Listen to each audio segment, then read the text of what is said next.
এই নিউজলৈ স্বাগতম জনাইছোঁ। ষ্টুডিঅ'ত মই দিশা আৰু দিব লৈছোঁ এই মুহূৰ্তত এটা বিশেষ খবৰ। বৰপেটা সত্ৰত বহাগৰ বৰদুমাহী পালন। সত্ৰীয়া ৰীতি পৰম্পৰাৰে পালন কৰা হয় বৰদুমাহী।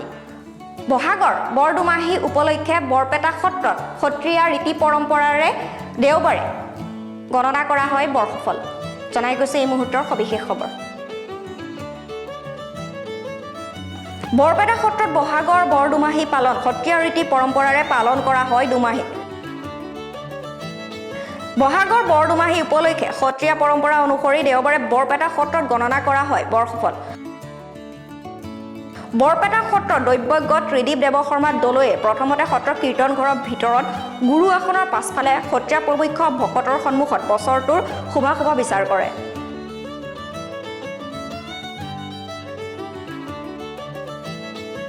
তাৰ পাছতে দৈৱজ্ঞই সত্ৰলৈ অহা ভক্ত বৈষ্ণৱৰ সন্মুখত মঠৰ চোতালত বৰসফল গণনা পাঠ কৰা পৰিলক্ষিত হয়। লগতে দৈৱজ্ঞই গণনা পাঠ কৰে আইসকলৰ কাঠিত বৰসফল। আজি বৰপেটা সত্ৰত ৰাজ্যৰ মুখ্যমন্ত্ৰী ডক্টৰ হিমন্ত বিশ্ব শৰ্মাৰ বৰসফলো গণনা কৰে দৈৱজ্ঞই।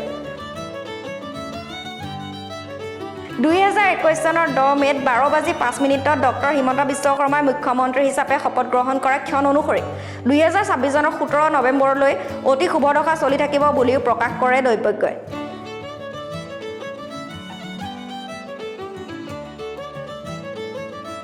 মুখ্যমন্ত্ৰীৰ কৰ্মস্থানত বৃহস্পতি অৱস্থান কৰিছে। ইয়াৰ ফলত অসম সমৃদ্ধিশালী হ'ব আৰু সম্পদ বৃদ্ধি হ'ব।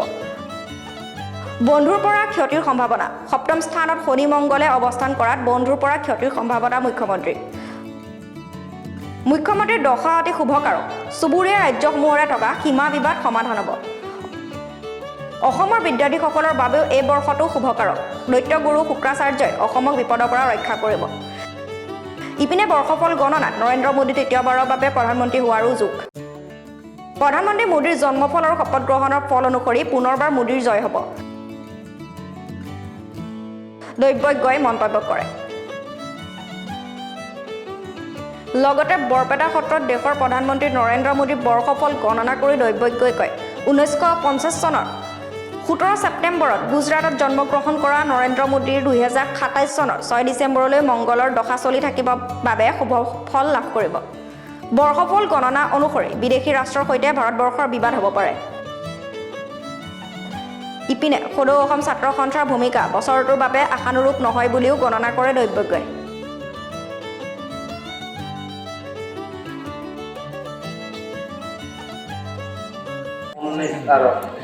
নৱবৰ্ষৰ আগমন্ত্ৰীখনক যে এই বছৰত চন্দ্ৰ ৰজা হোৱাৰ বাবে পৃথিৱীৰ শস্যৰে নজন বজন হ'ব, কিন্তু প্ৰজাৰ ৰোগ হ্ৰাস, লগতে ৰজাৰ অস্থিৰ ভাৱ প্ৰকাশ।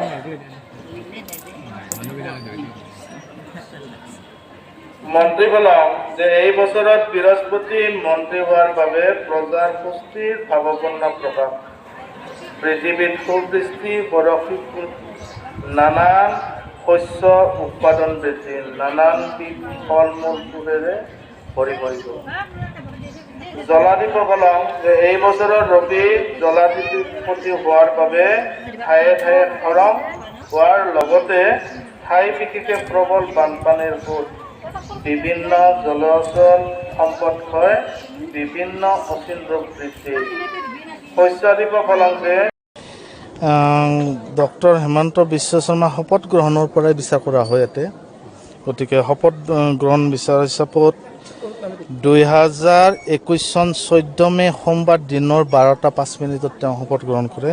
গতিকে শপত গ্ৰহণ কৰোঁতে তেওঁ যি আছিল সপ্তম স্থানত বৃহস্পতি আছিল, গতিকে সৰ্বশ্ৰেষ্ঠ তেওঁ ভাগ্য স্থানত ৰবি, তুংগী আৰু চন্দ্ৰ, বন্ধু স্থানত কেতু আছিল, শত্ৰু স্থানত শনি নিজৰ গৃহত আছিল। গতিকে কৰ্মস্থানত ৰাহু, বুধ, শুক্ৰ আৰু একাদশ স্থানত মংগল অতি শুভকাৰক। তেওঁ সৰ্বশ্ৰেষ্ঠ আৰু তেওঁৰ দশা বৰ্তমান শুক্ৰৰ দশা 17 নৱেম্বৰ 2026 চনলৈ তেওঁৰ শুভকাৰকে হৈ থাকিব। কিন্তু বৰ্তমান কথাটো অলপ বেলেগ হ'ব। 2024 আৰু 25 চনত তেওঁৰ লগ্ন সিংহ লগ্ন হৈ থাকিব, কিন্তু গ্ৰহবিলাক সঞ্চাৰ হৈছে। গ্ৰহবিলাক সঞ্চাৰ হৈছে মানে কি, দ্বিতীয় স্থানত তেওঁৰ কেতু বৈছে, এইবাৰ ধনস্থানত। সপ্তম স্থানত মংগল আৰু কেতু সংযুক্ত হৈ আছে। আয়ুস স্থানত শুক্ৰ, বুধ আৰু ৰাহু আছে। ভাগ্যত বৃহস্পতি আৰু ৰবি একাদশ স্থানত চন্দ্ৰ আছে, গতিকে 14 বহাগত এইবাৰ গুৰু সঞ্চাৰ হ'ব। 14 বহাগত তেওঁৰ ভাগ্যৰ পৰা কৰ্মস্থানত বৃহস্পতি আহিব, কিন্তু কিছুমান তাৰে পক্ষৰ কাৰণে শুভকাৰক নহয় আৰু শুভকাৰক হ'ব। তেওঁ শুভকাৰকটো কি হ'ব, যে কৰ্মস্থানত বৃহস্পতি, যে কৰ্মপক্ষটো তেওঁ শুভকাৰক হৈছে, তাতে তেওঁ কৰ্মক্ষেত্ৰৰ নানা পক্ষত শুভকাৰক ফলৱতী হ'ব, তাতে সম্পদ বৃদ্ধি হ'ব পাৰে অসমৰ তেওঁৰ পৰা। গতিকে তাৰে মাজত কিছুমান আছে কি, যে বন্ধুৰ অধিপতি মংগল লগ্নৰ সপ্তম স্থানত, যে বন্ধুৰ পৰা তেওঁ সাৱধান থকাটো বেছি ভাল, কাৰণ বন্ধুটো মংগল মাৰক কাৰক গ্ৰহ হৈছে, এইবাৰ মাংগলিক দোষ হৈছে তেওঁৰ ভাগ্যৰ অধিপতি গ্ৰহ মংগল, গতিকে সপ্তম স্থানত শনিৰ লগত সংযুক্ত হৈছে। এনেকুৱা হ'ব পাৰে তেওঁ যেনেকুৱা যে মানুহক কথা কওঁতে অলপ সাৱধান, কাক কথা কৈ আছোঁ মই, গতিকে তাৰে পক্ষৰ কাৰণে নিজে মিছাতে অপমান হ'ব পাৰে বা মানসিক কষ্ট খাব পাৰে তেওঁ। আৰু তাৰে মাজত কিছুমান হ'ব কি, যেনে এতিয়া সপ্তম স্থানত শনিটো, গতিকে শনিটো সুকাৰক গ্ৰহ হৈ আজিৰ দিনত তেওঁৰ, কিন্তু যে চব ক্ষেত্ৰতে শনিটো সুকাৰক বুলি ক'ব, কুকাৰক বুলি ক'ব নোৱাৰোঁ আমি। গতিকে শনিটো যিহেতু সপ্তম স্থানত নিজৰ গৃহত আছে মংগল, যে প্ৰত্যেক বছৰে শনি একে পজিশ্যনত নাথাকে, যেনে মৃত অৱস্থাত থাকিব পাৰে, বাল্য অৱস্থাত থাকিব পাৰে, বৃদ্ধ অৱস্থাত থাকিব পাৰে। গতিকে তেওঁ এইবাৰ বৃদ্ধ অৱস্থাত আছে, গতিকে বৃদ্ধ অৱস্থাত আছে, তেওঁৰ শুভকাৰক হোৱা নাই।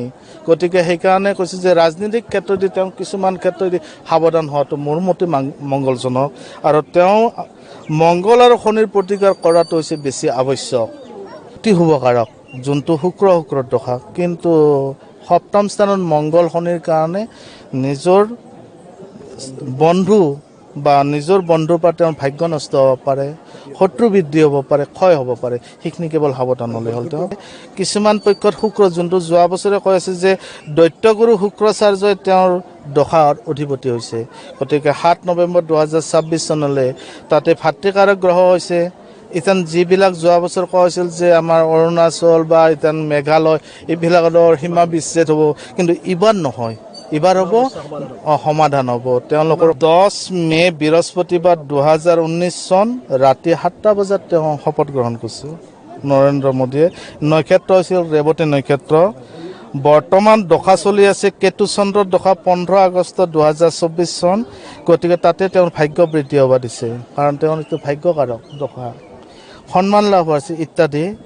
ত্ৰিপাপ দশাটো একেই কৈছে যে চন্দ্ৰ, কেতু আৰু বৃহস্পতিৰ দশাত ত্ৰিপাপ দশা চলি আছে, ত্ৰিপাপ দশাটো শুভকাৰক হৈছে।